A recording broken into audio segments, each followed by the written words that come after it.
देखिए प्रोक्रास्टिनेशन से कैसे बचेंगे। सेकंड गोल, बिकॉज ये second goal sweet home, second goal sweet home. 1 crore रुपए, आप 2 करोड़ का भी ले सकते हैं, आप 5 करोड़ का भी ले सकते हैं। स्वीट होम अगेन 15 साल के बाद चाहिए, स्वीट होम 15 साल के बाद चाहिए। 23 साल का हूं मैं, 45 साल में मुझे चाहिए, राइट। 15 साल के बाद अगेन इन्फ्लेशन कीमत बढ़ा दी, क्योंकि इन्फ्लेशन को एडजस्ट कर रहा है यहाँ पे। Inflation adjusted price of house will be after 15 year it will be 2 crore 39 lakhs, right.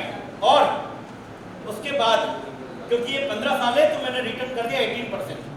कम ज्यादा कर सकते हैं रिटर्न को भी हमारी रिस्क एपेटाइट के हिसाब से। वो हम जब क्या होता है कि ये तो I am giving you presentation, but when we do financial planning we also check the risk appetite of a client.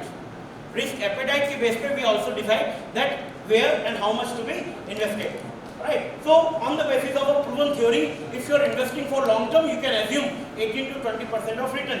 So 18% return, तो इसका सेकंड गोल की आपका क्या आया, ये आज के हम निकाल रहे हैं। पहले गोल के लिए 17,260 पर्पस दिया हमने लाइफ को, हमने उस 17,000 को क्या दे दिया है, एक पर्पस दे दिया है। We have given say purpose to our 17,000 in monthly investment 26,463। अब उसी तरह से मेरे अब एक्सेल शीट मैंने उसको सर उस पर आ जाएंगे, ऐसे मैंने 6 गोल बनाए और 6 गोल को पीपीटी पे आ जाएंगे या ओके। अब ये 6 गोल का सरप्लस है। ये क्या कहता है, कार के लिए I have to invest 17,000, for a sweet home I have to invest 26,000, for a children higher education मैंने आज यदि मैं बच्चों को पढ़ाने बाहर भेजता हूँ, एफबी करवाता हूँ, 15 लाख रुपए माना है। 20 लाख भी हो सकते हैं, 25 भी हो सकते हैं। आज की कीमत 15 साल बाद है, मैं अभी 30 साल का हूँ, 20 साल के बाद definitely my child will be for higher education. उसके लिए अभी से सेव करना चालू करा, मात्र 1547 रुपये महीना करना है, 20% के 20 साल है। फैमिली टूर, ये भी एक हमारा सपना है, फैमिली टूर 10 साल के बाद चाहिए, उसके लिए 3,892 रुपीज। चिल्ड्रन मैरिज 25 साल के बाद, जब हम 30 साल की हमारी केस स्टडी का 30 साल 25 साल बाद मतलब जब हम 55 ईयर्स के हो जाएंगे, बच्चे की शादी, एक बच्चे का प्रोविजन रखा है यहाँ पे अब देख सकते हैं, ठीक है। चिल्ड्रन मैरिज 75 लाख रुपए लगाएंगे, उत्क्रांति से करेंगे तो 75 लाख भी नहीं लगेंगे, उत्क्रांति से करेंगे तो इतने भी नहीं लगेंगे, पर ठीक है 75 लाख फिर भी कर लिए तो 3,794। और रिटायरमेंट कॉर्पस, ये सबसे इंपॉर्टेंट है। रिटायरमेंट कॉर्पस की जब 30 साल के बाद मैं आई स्टॉप अर्निंग, तब मुझे क्या करना है, तो रिटायरमेंट कॉर्पस का भी एक कॉन्सेप्ट होता है। वो कॉन्सेप्ट क्या होता है कि I want a sustainable retirement. और सस्टेनेबल रिटायरमेंट का मतलब क्या होता है, what ever lifestyle I am living right now, क्या 30 साल के बाद मैं ऐसी की ऐसी लाइफस्टाइल जी सकता हूं या नहीं। तो अभी मैंने अपने एक्सपेंडिचर के लिए कितने रखे थे, वो 55%, मतलब कुछ नहीं 98,250 रुपीज। अब मुझे आज जो सुख सुविधा मैं 98,000 में ले रहा हूं, एसी की ऐसी सुख सुविधा मुझे 30 साल के बाद में भी मिले, उसका मुझे प्रोविजन करना है, मुझे रिटायरमेंट कॉर्पस बनाना है। तो आफ्टर ऑल माय कैलकुलेशन 30 साल के बाद ये 98,000 रुपए खर्चा पड़ जाएगा, 5,64,000। मतलब अभी जो मैं लाइफस्टाइल मैनेज कर रहा हूँ उसके लिए मुझे 98,000 खर्च करना पड़ रहा है। इन्फ्लेशन जब बढ़ेगा तब 30 साल के बाद आई हैव टू मैनेज 5,64,000, उतना चाहिए। और मेरी लाइफ एक्सपेक्टेंसी में मान के चल रहा हूँ कि 80 ईयर्स है, तो 20 ईयर्स के लिए, क्योंकि 60 साल के बाद मेरी इनकम बंद लेकिन मेरे एक्सपेंडिचर कंटिन्यू रहेंगे, तो मुझे उस 60 साल की एज में एक कॉर्पस इकट्ठा करके रखना है। और वो कॉर्पस मैं कैसे इकट्ठा करके रखूं, इकट्ठा करने के बाद यानी कि 11 करोड़ रुपए का कॉर्पस चाहिए by all my calculation. 11 crore 6% inflation से, मतलब मैं यदि 60 साल की एज में 11 करोड़ का कॉर्पस इकट्ठा कर लेता हूं और उसे फिर 8% पे इन्वेस्ट करता हूं, क्योंकि उसके बाद मैं 60 साल का हो गया, 60 साल के बाद मेरी रिस्क एपेटाइट कम हो गई, तो अब मैं 15 और 18% पे नहीं जाऊंगा, मैं 8% पे करूंगा। तो 11 करोड़ रुपए का कॉर्पस चाहिए मुझे, और वो यदि मैं 8% से करता हूं तो अब ये 11 करोड़ का कॉर्पस क्रिएट करना है मुझे। कब? जब मैं 60 साल का हो गया, when I am 60 years of my age, I want 11 crore rupees corpus. उसके लिए प्लानिंग मुझे आज से ही करनी पड़ेगी, because retirement planning does not start when you are retired. Retirement planning start when you start earning. Okay, so here it require 31,938 rupees. ये 6 गोल है। इसके अलावा और किसी का कोई गोल है क्या? प्रोफेशनल रिटायर तो होता नहीं। ठीक है, एक एज तो मान ही लेते हैं कि बस अब तो मुझे सिर्फ घूमना फिरना है। अब तो मुझे घूमना, मैं तो चाहता हूँ सर भगवान इतने अच्छे बढ़ा दे बनवाने के 50 साल में रिटायर, उसके बाद संत सेवा साधु सेवा। तो और कोई गोल है क्या किसी का? ये यूनिवर्सल गोल है। बाकी जो ऑपरेशनल गोल है वो तो हमारे इंडिया 9000 रुपये से खर्चे हो जाएंगे ना। इंडिया 9000 का प्रोविजन रखा है। और कोई गोल है क्या किसी का?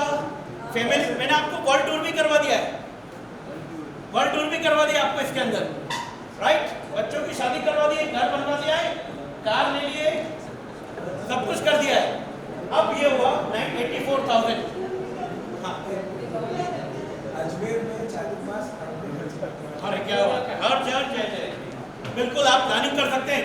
फाइनेंशियल प्लानिंग इतना अच्छा टूल है। You identify your dream.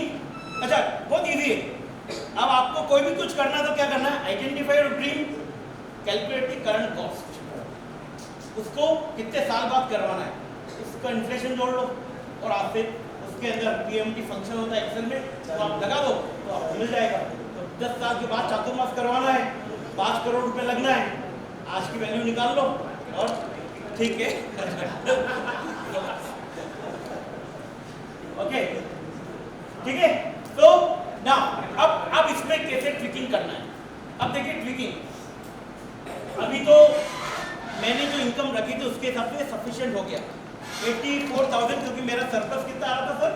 वो 1,96,000 में से 50% खर्चा कर दिया और मेरा सरप्लस आ रहा था कुछ 89। सर वो बताइए उधर का एक्सेल शीट और नीचे करिए। हाँ, और नीचे करिए, नीचे। हाँ, ये मेरा सरप्लस आ रहा था 88,000 और मैंने गोल वैल्यू है 88,088। तो 337 रुपए फिर भी बचा लिए मैंने।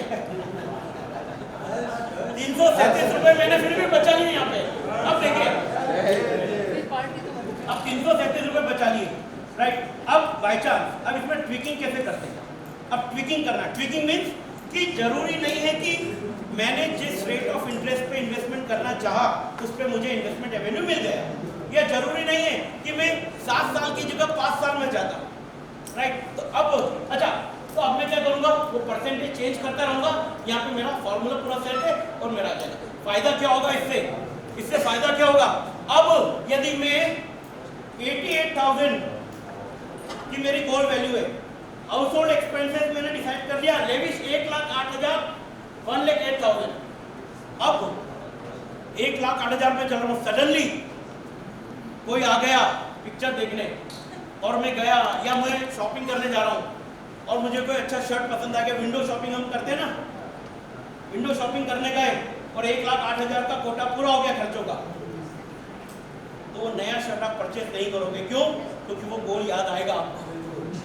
अरे यदि मैंने इसमें से ये कोई भी गोल याद आ जाएगा, वो गोल आपको रिमेंबर करवाएगा ओवर एक्सपेंडिचर्स। वो गोल आपको रिमेंबर करवाएगा कि आपको ये ओवर एक्सपेंडिचर नहीं करना है। If you are doing that over expenditure, वो ड्रीम पूरा नहीं हो पाएगा।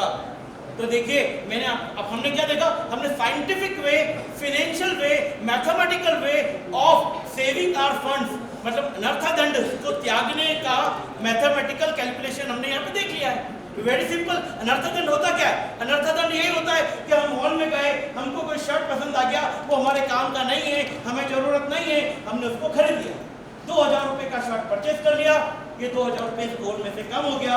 आपका एक गोल जो कि 7 साल में पूरा होने वाला था, अब 8 साल में पूरा होगा। क्यों? क्योंकि आपने ऐसे 2,000 रुपए यहाँ खर्च कर दिए, बच्चों को आपने कुछ कर दिया। बच्चों के साथ शेयर करें अपनी फाइनेंशियल प्लानिंग, बच्चे भी देखेंगे कि हमारे यहाँ गोल है। और देखिए, इस हॉल में बैठे बैठे आप अंतर्यामी हो जाएंगे। क्यों अंतर्यामी हो जाएंगे? अंतर्यामी नॉट इन दैट सेंस, अंतर्यामी इन द सेंस दैट हाँ, 10 साल के बाद क्रेटा बाहर खड़ी हुई है, एक अच्छा घर 15 साल के बाद दिख रहा है, प्रोक्रास्टिनेशन से बच गए। प्रोकास्टिनेशन से बच गए। अब